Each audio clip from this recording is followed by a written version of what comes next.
Hi guys, welcome back to my channel, Edmund Mindaros, and for today's quick tutorial, and I'm going to show you guys on how to resolve if photos are turning black after opening them on your Windows 11 or Windows 10 computer.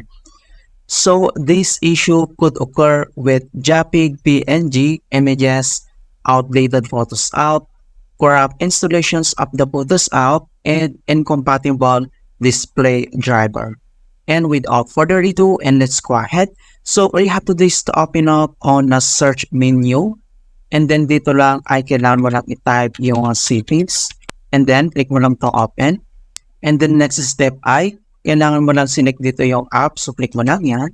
And then next dito sa apps, i-tap mo lang tong installed app. So click mo lang ito. And then dito sa installed apps, dito lang sa search apps ay kailangan mo lang i-type yung photos. Ayan, so mag-a-appear ka agad dito. Okay, so ang next step dito lang sa right side ay kailangan mo lang i-tap tong 3 dots. So click mo lang yan. And then next, i-click mo lang tong advanced options. Click mo lang yan.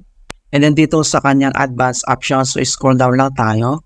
And then dito sa reset, so if this app isn't working right, we can try to repair it. So kailangan lang natin itong in-repair. So click mo lang tong repair. And then wait natin na ma-complete. Okay, and then next, if this app still isn't working right, so kailangan ulit natin itong reset. Okay, so i-click mo lang itong reset. And then pop-up to mga kaibigan. So this will permanently delete the app's data on this device. So click mo lang itong reset. Okay, so all complete. So after dito ay close lang natin itong settings. And then next step, dito lang si start menu. So right click.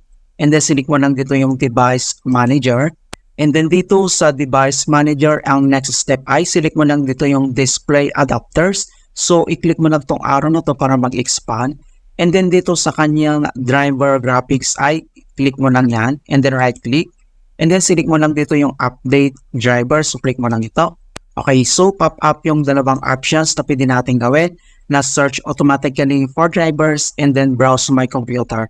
So select ka lang dito sa dalawa. And then select lang natin tong search automatically. So, i-click lang natin yan. And then wait natin. Okay, so the best drivers for your device are already installed. Okay, so in the last solution na pwede natin gawin. So, close lang natin dito.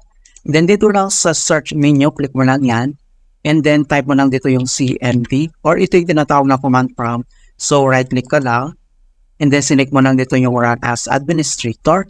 And then next, so pop up tong yung snap-out control. So do you want to allow this app to make changes to your device? And then click mo lang tong yes. And then dito sa administrator command prompt ay kailangan lang natin i-enter yung command keyword na sfc /scan now. So one word yung /scan now and then press mo lang mo enter. Ayan, so makikita mo dito na beginning system scan. This process will take some time. Beginning verification phase of system scan. Kailangan lang natin hintayin na makomplete ang verifications into 100%. And makikita mo dito na verifications 100% complete. So, ang next step na gagawin natin ay close lang natin tong CMD and then kailangan lang natin mag-restart. Okay, so dito sa start menu, click mo lang yan and then click mo lang tong restart. Okay, so ganoon lang po kasimple kung paano natin i-fix photos turning black after opening in Windows 11 or Windows 10. And please don't forget to like this video, subscribe to my channel for more quality content. Thank you guys and see you in my next tutorial.